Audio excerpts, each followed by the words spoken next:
Всем добрый день. Погода в Москве, я даже не знаю, как объяснить. Начался просто ураган. Вот видите, там оторвало, что-то оторвалось, вот из здания упало. Дети так жутко орут, что просто уже от их криков становится страшно. Не из-за погоды. Такую погоду называют ведьминой погодой или ведьминой стихией. Если помните у Пушкина, да? Ведьму домового ли хоронят, ведьму замуж выдают. Вообще буря, дождь, гром, ураган и прочее – это ведьмина погода, ведьмина стихия. Эти моменты очень хорошо ритуалить. И я вам сейчас скажу один заговор, который мы читали во время сильного дождя, грома или вот такого урагана, ветра, в общем, любую такую непогоду. И сильнее всего в этот момент оно действует. Вообще сильнее всего такие чистки и прочие проводимые в такие моменты, они очень сильно срабатывают. Почему? Потому что скапливается энергия. Вот это энергетическое мощное поле. Собиралась выйти, но немножко подожду. Для вызова человека, для того, чтобы человек не отказал в просьбе, это не приворот, это ненадолго хватит, но в тот момент, когда вам нужно, чтобы было как вы хотите, чтобы человек вас слушался, любой, мужчина, женщина ли, кто угодно. Это древний славянский заговор, это не мой заговор.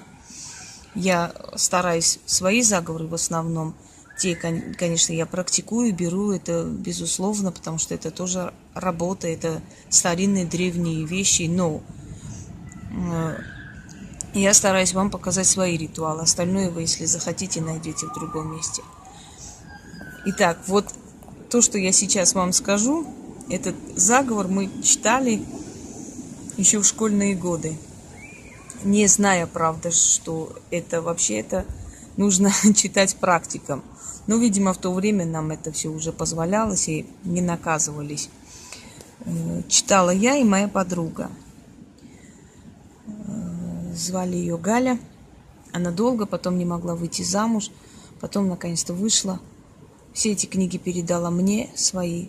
Старые записи есть. Там есть вызов стихии, вызов дождя и прочие. Увлекались этим она, ее сестра.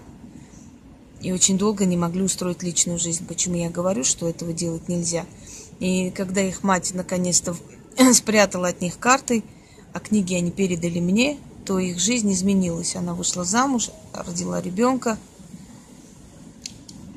В общем, все у нее хорошо, очень красивая девчонка.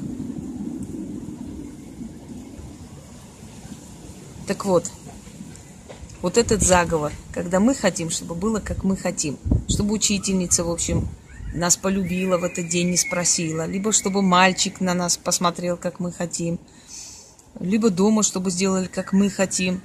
Можно читать даже на близкого человека, чтобы он выполнил твое желание. Не обязательно дождаться непогоды, можно это читать, в принципе, любое время. Но желательно, если вы просто будете читать, это значит в сумерки, когда уже темно, да, темнеть начинает. А в непогоду оно действует сильнее. Ну, можно на банкира читать, на адвоката, на судью, кого хотите. Шел поп до церкви, катится колесо, играется, под ноги попу кидается, за полы его хватается.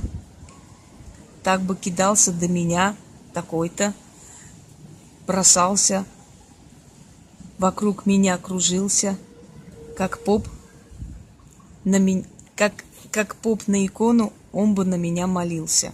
Черти, братья, помогите, такого-то покорите. Еще раз скажу. Отвлекает меня ветер жуткий, вообще в лицо бьет.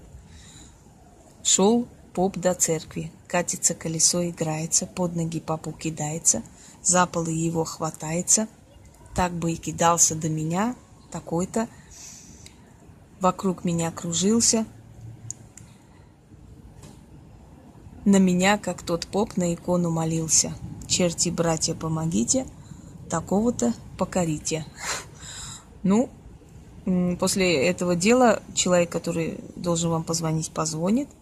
Человек, который должен прийти купить у вас какую-то вещь, купит и прочее. Это в некотором отношении уникальная вещь, потому что она помогает в разных ситуациях. Вы знаете, иногда можно дарить не только свое, иногда можно дарить и старинные, древние, малоизвестные заговоры, которые люди, ну, просто так не найдут везде и всюду. Если найдут, не в правильном представлении, не в правильном, значит, предъявлении, да. Еще раз говорю, что это заговор древнерусский, это не мой. Но он очень хорошо работает. В разных ситуациях, если вы хотите, чтобы человек вас послушал, чтобы он вам не отказал, помог, позвонил, относился к вам хорошо, хватает ненадолго, нужно повторять. Читаем либо во время вот